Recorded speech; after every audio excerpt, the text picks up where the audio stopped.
Osnova posete je potpisivanje bratimljenja dva glavna grada i jačanje te saradnje koja je inače već velika. Broj ljudi koji komuniciraju, koji putuju, dolaze u Ljubljanu, dolaze u Beograd je ogroman. To ima i posledicu da su odnosi dva grada izuzetni. Mi u Beogradu veoma poštujemo i cenimo podršku Slovenije putu Srbije ka Europskoj uniji i Ljubljane kao glavnog grada.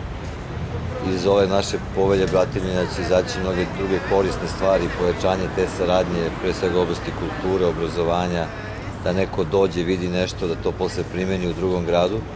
I u sve to smo dobili i zvaničnu podršku Ljubljane da Beograd bude prestonica kulture Evrope 2020. godine. Za nas u Srbiji je ta kandidatura mnogo važna.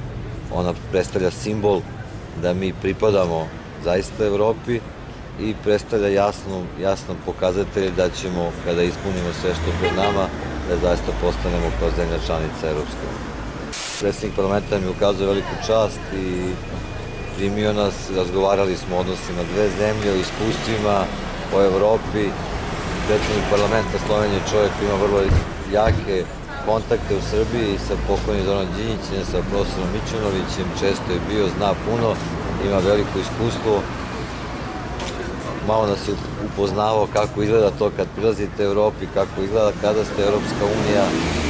Sve su to razgovori potpuno prijateljski, otvoreni i iz kojih uvek čovjek može nešto novo da nauči.